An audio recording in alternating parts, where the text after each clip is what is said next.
para abrirmos as nossas Bíblias no livro de Atos, no capítulo 22.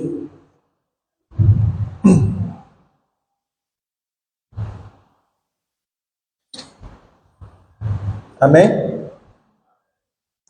Então, meus irmãos, como nós estudamos no domingo passado, nós vimos que Paulo, após passar por uma grande turbulência, um grande tormento na cidade de Éfeso, com a perseguição dos judeus, ele vai continuar a sua viagem missionária passando por outras cidades. O objetivo de Paulo era ter como destino final a cidade de Jerusalém, onde iria ser comemorado o dia de Pentecostes. E aí ele consegue isso, ele consegue chegar na cidade de Jerusalém antes da festa. Porém, Paulo ele chega a Jerusalém, logo sendo instruído por Tiago, o irmão de Jesus, que os judeus estavam ali, de alguma forma, difamando o apóstolo, falando que ele estava levando os outros judeus a apostatarem da fé judaica, de alguma forma se desviando do caminho ensinado por Moisés em sua lei, e falou que isso poderia acarretar em graves problemas para o apóstolo, porque as pessoas estavam ali dispostas a levá-lo ao sofrimento, enfim. E Paulo, como ele era judeu, e como ele nunca tinha sido um opositor ao judaísmo, aos costumes judaicos como algo cultural, desde que não viesse de alguma forma atingir a centralidade da fé cristã, ele decide, juntamente com 4 irmãos, a fazerem o voto do Nazireu, lá no templo. E aí, quando ele estava no templo, realizando o voto, acabou que alguns judeus passaram, viram Paulo ali, falaram que ele estava levando gentios para o templo, e aí um caos se instaurou na cidade, uma multidão, um grande alvoroço, acabou agredindo o apóstolo Paulo severamente, o que acabou culminando na sua prisão.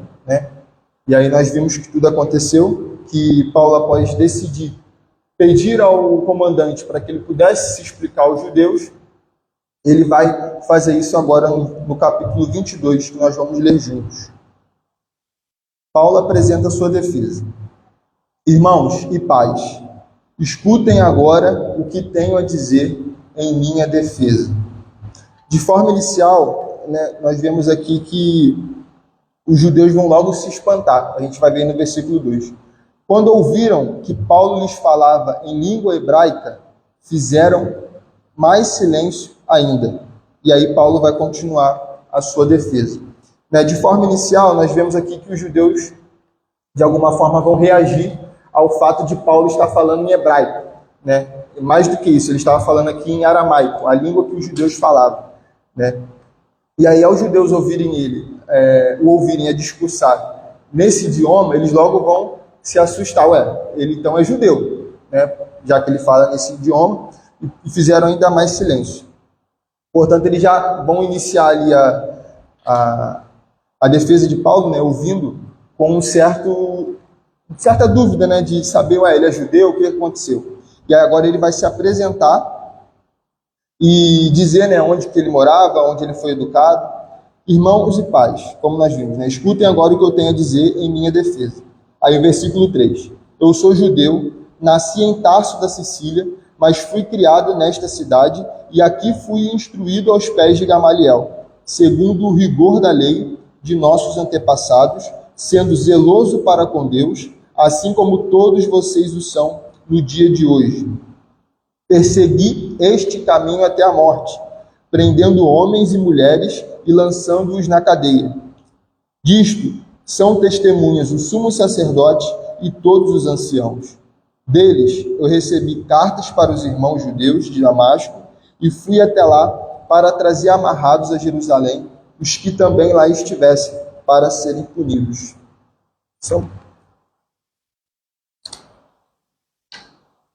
Então, meus irmãos, nós vimos aqui que ele continua a sua defesa se apresentando, falando que ele era um judeu, e que não só era judeu, como também cresceu ouvindo os ensinamentos em Jerusalém, naquela cidade, e falou que ele era semelhante àqueles judeus, que era zeloso para com a lei, assim como eles eram.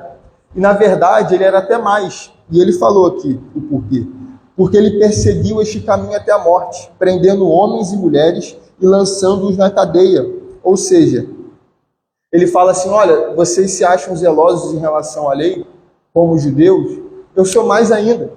Por quê? Porque eu cheguei ao ponto até de perseguir os cristãos. Eu era como vocês.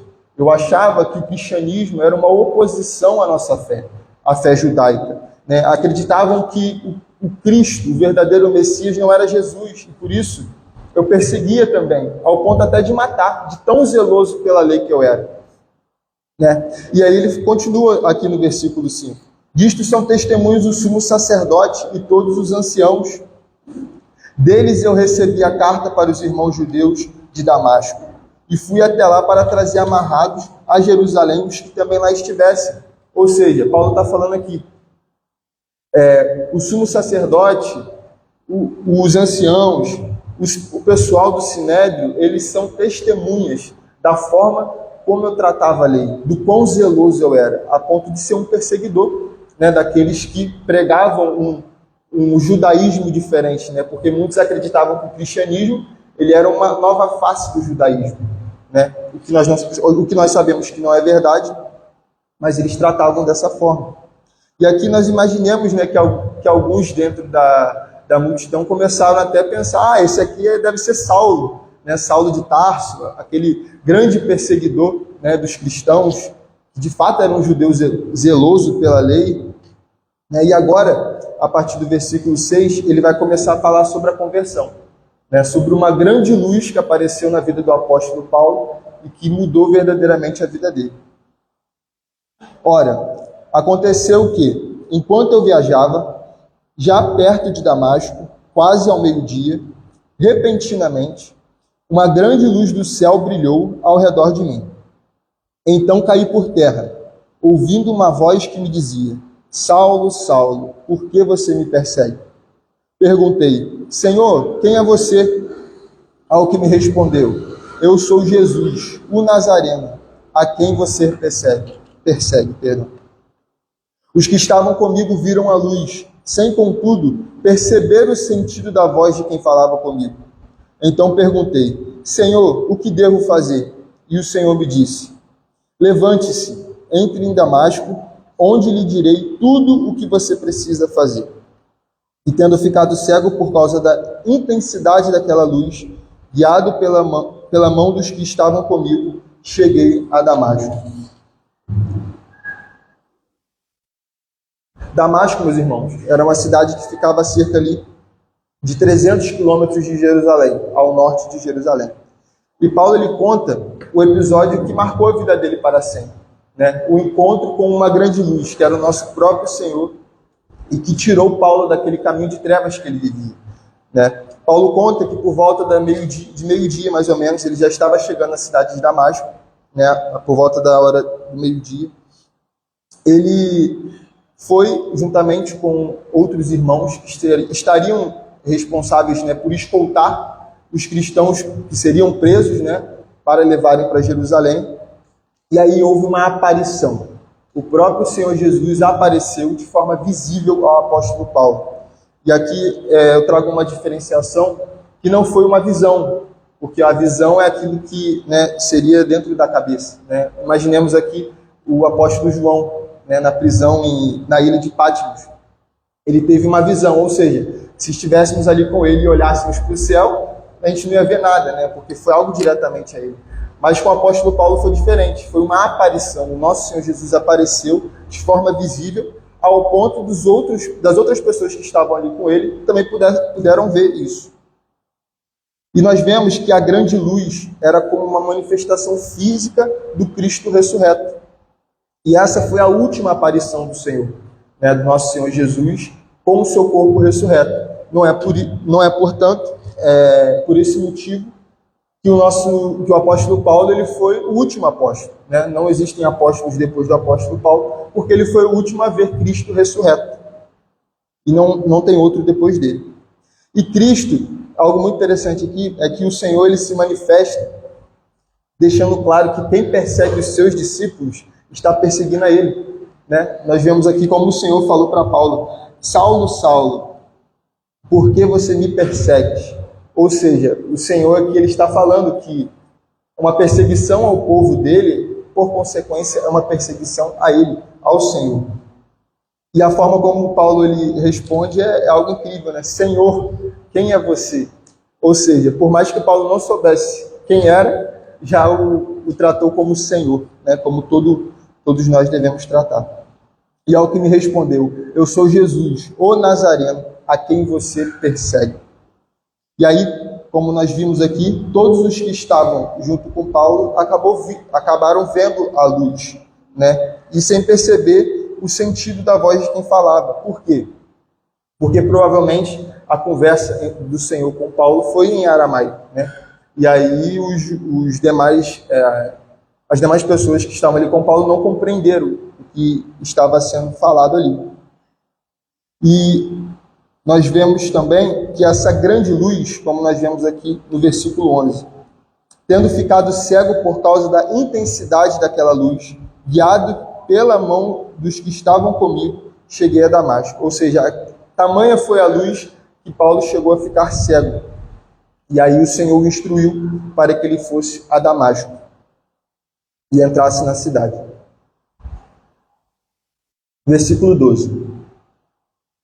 Agora ele vai narrar um encontro com um judeu piedoso, afamado e conhecido ali na sinagoga de Damasco. Vamos ler.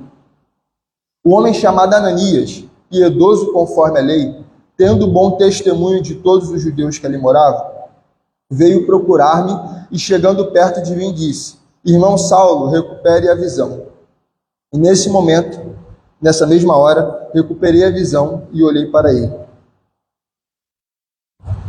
Então ele disse: O Deus de nossos pais escolheu você de antemão para conhecer a vontade dele, ver o justo e ouvir a voz dele. Porque você terá de ser testemunha dele diante de todos, anunciando as coisas que você tem visto.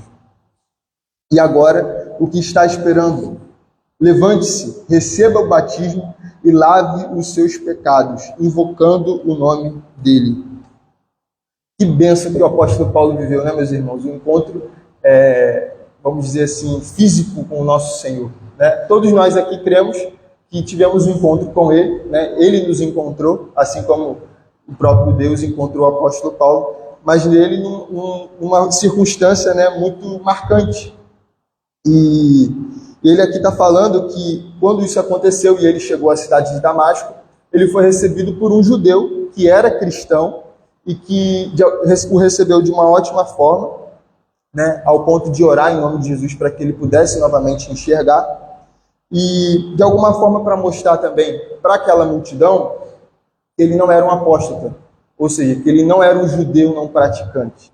Porque existia a possibilidade, como existe, de um judeu também ser cristão, desde que os costumes judaicos não venham substituir a obra de Jesus Cristo, né? E aí ele está querendo convencer aquela multidão. Não tem Ananias, aquele judeu que é tanto estimado no meio de vocês? Então, ele me recebeu, vocês já ouviram falar dele, né? E ele foi um homem usado por Deus na minha conversão. E Deus ele usa esse homem, esse judeu, para restaurar a visão de Paulo e também para dar uma missão a Paulo. E nós vemos aqui no versículo 14.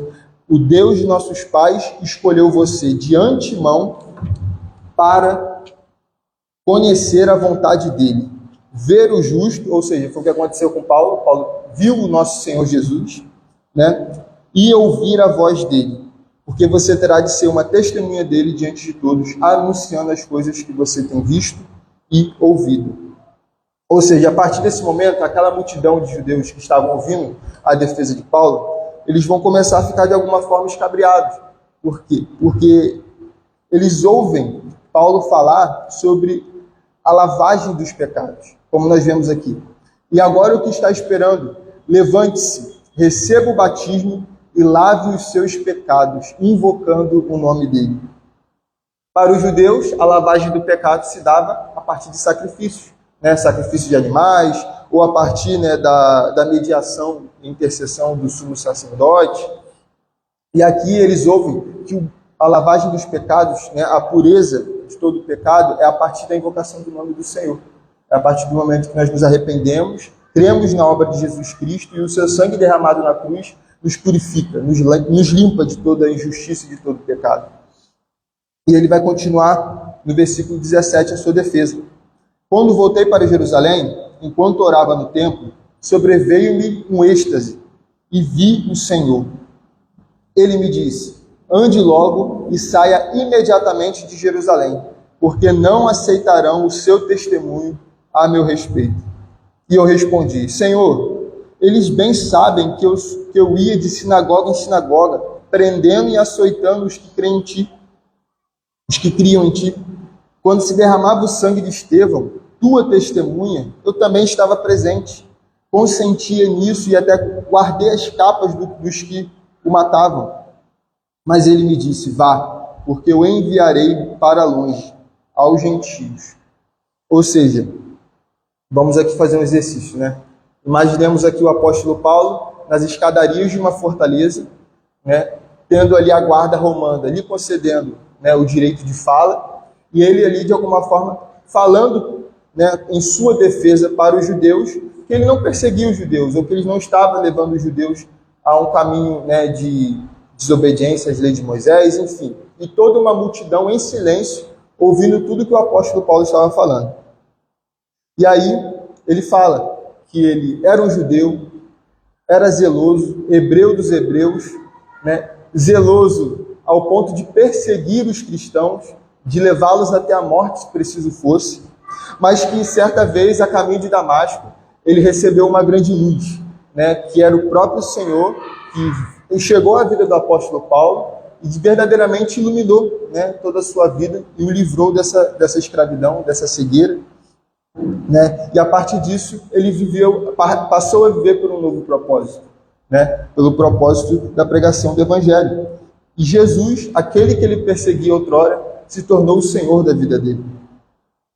E Jesus aparece, como nós vimos aqui, falando para o apóstolo Paulo não pregar em Jerusalém, porque eles ali em Jerusalém não iriam ouvir o apóstolo. E a resposta de Paulo é muito interessante.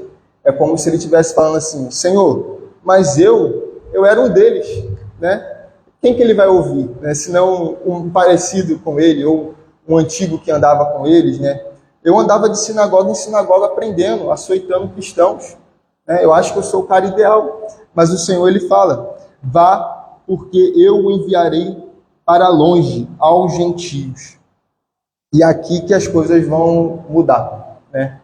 Tamanho era o preconceito dos judeus com os gentios, que quando eles ouvem isso, aquela multidão que estava em silêncio vai se revoltar, né? Vai entrar novamente em grande furor, em grande ira com o apóstolo, porque era totalmente rejeitável para eles a ideia de que haveria salvação para os não-judeus, né? Sendo que o nosso Senhor falou: ele veio para os seus e os seus não receberam, por isso, né, a graça dele iria ser derramada sobre todos nós. E por isso nós estamos aqui hoje reunidos no nome do Senhor, né? E aí nós vamos ver as consequências, né, da fala de Paulo a partir do versículo 22. Até este ponto, a multidão ficou ouvindo. Mas quando Paulo disse isso, começaram a gritar bem alto: fora com ele, mate-o, porque ele não merece viver. Aqui, o que nós vimos, né? Chegou salvação para os não-judeus, aí eles ficaram loucos. E aí, enquanto eles gritavam, tiravam as suas capas e jogavam poeira para o ar. O comandante ordenou que Paulo fosse recolhido à fortaleza e que, sob açoite, fosse interrogado para saber por que motivo estavam gritando assim com ele. Ou seja, com o alvoroço da multidão, o comandante novamente vai ficar com medo, né, do que iria acontecer, decide recolher Paulo à prisão para que ali ele pudesse ser interrogado e ele pudesse esclarecer, né, o motivo dele estar passando por isso. E vale salientar que Paulo estava falando, né, em aramaico, ou seja, os romanos que ali estavam não estavam entendendo muito bem o que estava acontecendo. E aí eles queriam saber o porquê da multidão, que uma hora estava em silêncio e passou a querer matar Paulo e gritar pela morte dele, né? E nós vemos que o comandante ele ordenou que Paulo fosse recolhido para que sob açoite fosse interrogado. Ou seja, eles iriam utilizar de uma forma cruel para o interrogatório de Paulo. Eles, né, havia um chicote que o nosso próprio Senhor Jesus sofreu com ele, né, que era chamado de flagelo, em que era feito de couro e nas pontas eram amarrados pedaços de metal. E ali a pessoa era agredida até falar tudo que tinha que falar. Mas nós vamos ver que o apóstolo ele vai apelar para a sua cidadania, para não precisar passar por isso. Versículo 24. Não, 25, perdão. Quando o estavam amarrando com correias, Paulo perguntou ao centurião que ali estava: será que vocês têm o direito de açoitar um cidadão romano, sem que ele tenha sido condenado? Ouvindo isto, o centurião procurou o comandante e lhe disse: que é isso que o senhor está prestes a fazer? Saiba que aquele homem é cidadão romano. Então o comandante veio e perguntou a Paulo: diga-me uma coisa, você é romano? E Paulo respondeu: sou. E o comandante disse: eu tive de gastar muito dinheiro para conseguir essa cidadania. Ao que Paulo respondeu: pois eu a tenho de nascença. E imediatamente se afastaram os que iam interrogá-lo com açoites. E o próprio comandante ficou com medo quando soube que Paulo era romano, porque tinha mandado amarrá-lo. Ou seja, o apóstolo Paulo, quando ele estava prestes a ser amarrado, os prisioneiros costumavam ser amarrados num tronco, as costas ficavam à mostra, e aí eles apanhavam até falar tudo que tinham que falar, enfim, uma forma cruel de serem interrogados. Mas aí o apóstolo Paulo fala que ele era um cidadão romano. E aí o cidadão romano, ele não podia ser punido sem que antes ele fosse julgado, sem que antes ele tivesse direito a manifestar sua defesa, enfim, e passasse por todos os processos. E ainda que ele fosse condenado à morte, ele ainda poderia apelar a César. Ou seja, tudo que eles estavam fazendo com o apóstolo era errado. E o centurião, ao ouvir isso, ele logo temeu, porque estaria ali infringindo o direito de um cidadão romano. E eles levavam isso muito em consideração. E Paulo ele informa que ele não comprou a sua cidadania, mas antes ele era nascido romano, a partir dos seus pais, provavelmente. E isso acabou levando o comandante a um grande temor, de passar por um tipo de punição por ter levado Paulo a esse tipo de interrogatório. E aí imediatamente se afastaram os que iam interrogá-lo com açoites. E o próprio comandante ficou com medo quando soube que Paulo era romano, porque tinha mandado amarrá-lo. E aí no dia seguinte, querendo certificar-se dos motivos por que Paulo vinha sendo acusado pelos judeus, o comandante o soltou e ordenou que se reunissem os principais sacerdotes e todo o sinédrio, e mandando trazer Paulo, apresentou diante deles. Ou seja, diante disso, o comandante vai convocar o sinédrio para que Paulo possa ser julgado, e aí sim punido, caso fosse o caso. Eu gostaria de trazer aos irmãos algumas aplicações do texto, primeiramente como a Bíblia é atual. Nós vemos aqui uma perseguição aos cristãos, e nós estamos numa era em que inúmeros cristãos estão sendo perseguidos, estão sendo caluniados, espancados e até mesmo levados à morte por causa do Evangelho, por causa do nome de Jesus. Muitos acreditavam na época que essa religião ela iria ter fim, mas o Império Romano caiu e tantas as formas de governo também caíram, mas o cristianismo continua a crescer. E infelizmente muitos irmãos são perseguidos e continuam sendo perseguidos por causa do nome do Senhor. Uma segunda coisa que gostaria de trazer para os irmãos refletirem é o poder de Deus para converter as pessoas. Paulo, ele era um improvável, ele era um perseguidor da igreja, ele era um homem que gastava tudo de si para prender, matar cristãos. Nós vemos aqui Estevão, enquanto Estevão estava sendo apedrejado, Paulo estava ali, segurando as capas do que estavam fazendo, mas ainda assim, Deus o tornou o maior, se não um dos maiores pregadores do Evangelho. E eu acho que nós deveríamos refletir sobre isso, porque nós não devemos desistir do nosso pai, da nossa mãe, do nosso irmão, do nosso vizinho, enfim, de um amigo, porque ele tem um coração endurecido em relação ao Evangelho, porque o Evangelho é o poder de Deus para salvar o mundo. E o Senhor, ele salva e ele escolhe quem ele quiser. Então, ainda que os nossos olhos não vejam uma realidade que condiz com isso, Deus alcança os improváveis, e Deus os torna né, membros do seu reino e filhos amados, né? E uma terceira coisa é a suficiência da obra de Cristo para nos limpar de todos os pecados. Ou seja, Paulo ele chegou até mesmo a matar a cristãos, mas o verdadeiro arrependimento e a fé na obra de Cristo nos purifica de toda a mazela. Não importa o que nós já tenhamos feito até aqui. A partir do momento que nós somos alcançados pelo Senhor, novas criaturas nós somos, né? Nova criatura nós somos. E aí tudo é transformado e o Senhor, ele verdadeiramente nos faz, né, como filhos dele. E aqui eu trago, né, uma passagem que nele temos a redenção por meio do seu sangue, o perdão dos pecados de acordo com as riquezas da graça de Deus. Amém. E ele sai